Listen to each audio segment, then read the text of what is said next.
السلام عليكم. يلا نقول بسم الله الرحمن الرحيم ونعمل مع بعض علبة البروتين اللي بتتباع بره ب1000 جنيه و1000 وشوية، اللي بيستخدموها الناس اللي بتروح الجيم. هنعملها النهاردة بمكونات بسيطة من عند العطار وقيمتها الغذائية عالية. معايا كوباية دقيق شوفان، معايا كوباية بذور شيا، كوباية لبن بودر وممكن نقلل من اللبن البودر، كوباية سمسم أبيض. السمسم الابيض فوائده كبيره وجباره وانتوا عارفين طبعا، وادخلوا على النت واسالوا على المكونات اللي انا بقول لكم عليها دي وفوائدها. معايا كوبايه سوداني من بتاع الحلويات اللي هو من غير ملح، ومعايا كاكاو خام من غير سكر. تعالوا بقى نشوف هنعمل ايه بالمكونات دي. المكونات دي طبعا بتساعد على خفض الكوليسترول في الدم، وبتدعم صحة القلب والدماغ، وبتحتوي على فيتامين اي، وبتحتوي على الياف غذائية وعلى مغنيسيوم وزنك. وبصوا فوائدها لا تعد ولا تحصى. هاخد بقى السوداني وهروح على المطحنة بتاعتي. هطحن السوداني بس مش عايزة اعجنه، يعني مش عايزة اطحنه للاخر بحيث ان هو يخرج او يطرد الزيت بتاعه، لا انا عايزاه يتطحن وينزل معايا بودر بالشكل ده. طبعا اللي بيعمل الوصفة ابني، ربنا يحفظه يا رب ويحفظ لكم ولادكم، اللهم امين يا رب.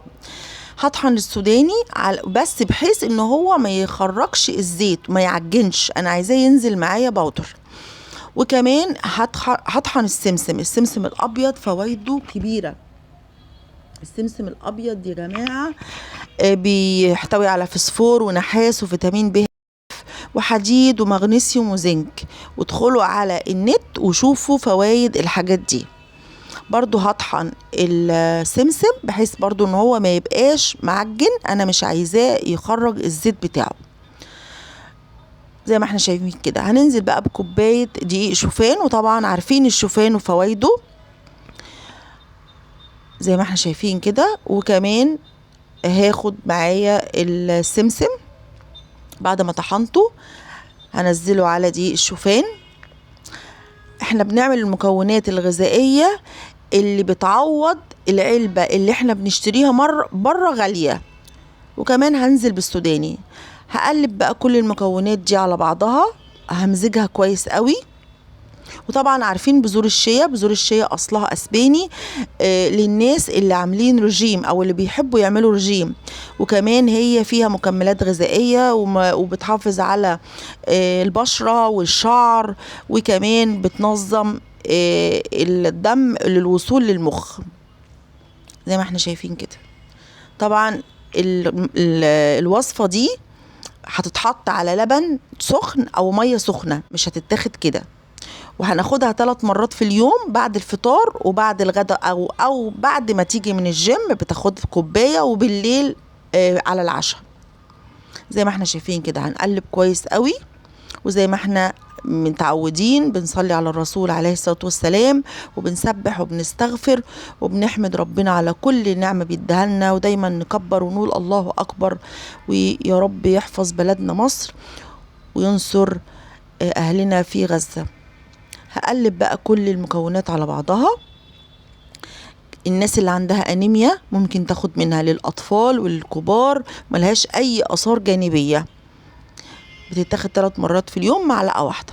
طبعا الأطعمة دي بترجع للشخص اللي بياخد المكونات، يعني لو عايز فانيليا ممكن تحط، عايز قرفة، عايز قرنفل، عايز كاكاو، الكاكاو لو عايزها بطعم الشوكولاتة، وكاكاو خام، انا مش عايزة سكر من بره، احنا عايزين حاجات كلها طبيعية ومفيدة.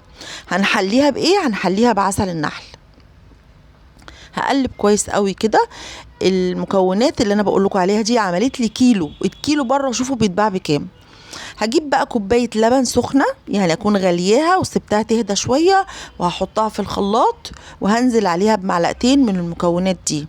هضربها في الخلاط وهسيبها تهدى شوية علشان بذور الشيا تطرى، لاني ما ينفعش ان انا اخدها نية في المعدة علشان ما تسببليش عسر هضم وتعمل امساك.